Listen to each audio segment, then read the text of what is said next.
আমি শুনলাম একটা দুর্গাঙ্গন হচ্ছিল নিউ টাউনেতে, তার জন্য কয়েক একর জায়গা দেখা হয়েছিল। 6 মাস ধরে সেই জায়গাতে মাটি ফেলে তৈরি করা হলো, বিরাট বড় প্যান্ডেল হয়েছিল উদ্বোধনের দিন। আমি রোজ ওখানে মর্নিং ওয়াক করতে যাই।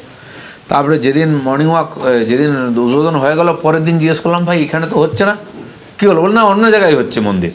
কী ব্যাপার? না, সেই জমির উপরে কারো জায়গা অবৈধভাবে দখল করা হয়েছে, কারো পয়সা দেওয়া হয়নি, তারা কেস করেছে, স্টে এসে গেছে হাইকোর্টে, সেখানে হলো না। কিন্তু যখন জিত করবই, অন্য একটা জায়গায় করা হয়েছে, সে জানি না কমার্শিয়াল জমি কী ব্যাপার, সেখানে রাতারাতি মন্দিরের ভিত্তিপত্র স্থাপন হয়ে গেছে। সেটা আদৌ কী হবে, ওখানে হবে কি না, খালি নির্বাচন অবধি হবে নাকি আর একজন মসজিদ তৈরি করছেন, একজন মন্দির তৈরি করছেন। তো পশ্চিমবাংলার মানুষ এদিকে তাকাতে রাজি নয়।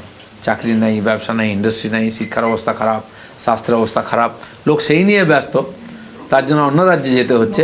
তো লোক ওটা জানতে চায়। মন্দির দেশের অভাব নেই বা মসজিদও দেশের অভাব নেই। প্রশ্ন ধরে আমি জিজ্ঞাসা করছি একটা আপনাকে, সেটা হচ্ছে যে মন্দিরের রাজনীতিতে তৃণমূল কেমনভাবে ফিরেছে। আজকে প্রতিষ্ঠা দিবস, আজকে কাজল শেখ নানুরে তিনি উপহার পাচ্ছেন 2.5 কেজি ওজনের রূপোর তলোয়ার। আমরা দেখেছি যে আপনারা বিভিন্ন জায়গায় যখন যান, আপনাদের সংঘের বা বিভিন্ন কর্মসূচিতে আপনারা গদা, তলোয়ার এই সমস্ত উপহার পেতেন। এখন তৃণমূলের নেতারাও তারা 2.5 কেজি ওজনের রূপোর তলোয়ার উপহার পাচ্ছেন প্রতিষ্ঠা দিবসে। দেখুন, এই একটা পার্টি টিএমসি, সেটা পাখির মধ্যে পড়ে না পশুর মধ্যে পড়ে না জলচরের মধ্যে পড়ে কেউ জানে না। আদর্শ কী, নীতি কী, সংবিধান আছে কি না সেটা কেউ জিজ্ঞাসা করে না, আর করার প্রয়োজনও মনে করে না। তো সেই জন্য তারা পরিস্থিতি অনুযায়ী নিজেকে পাল্টায়। এখন আমরা শুনেছি যে পাহাড়ে যেসব গরু থাকে, চামড়ি গাই, বৃষ্টির সময় তার শীতের সময় চুল লম্বা হয়ে যায়, কুকুরদেরও চুল লম্বা লম্বা হয়ে যায়, আবার গরম পড়লে খুলে যায়। তো পরিস্থিতি অনুযায়ী এরা যেখানে ভোট জিতে যায় আবার ক্ষমতা দখল করা যাবে সেটুকুই করেন। সেখানে ওইসব নিয়ে বেশি চিন্তা করতে নেই।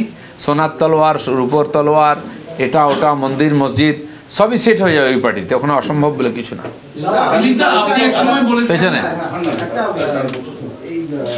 আপনারই দলের মানে বিরোধী দলনেতা শুভেন্দু বাবুকে যখনই কোনো জায়গায় কর্মসূচি করতে দেখা যায় বারবার বাধাপ্রাপ্ত হয়, হাইকোর্টে যেতে হয়।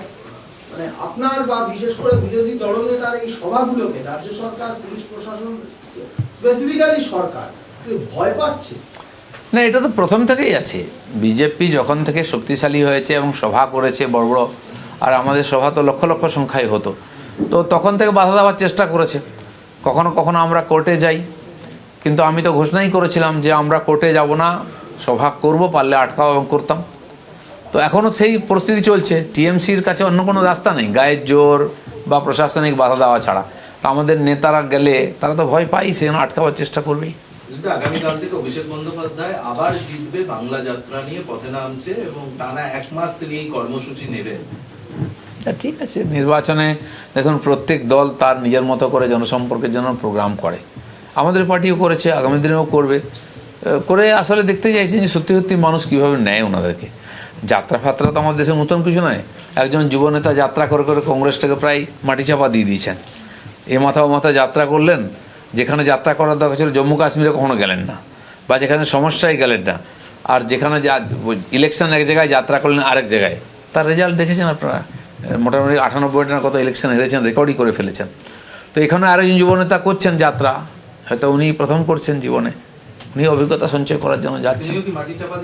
দেখা যাক। এবিপি আনন্দ এগিয়ে থাকে, এগিয়ে রাখে।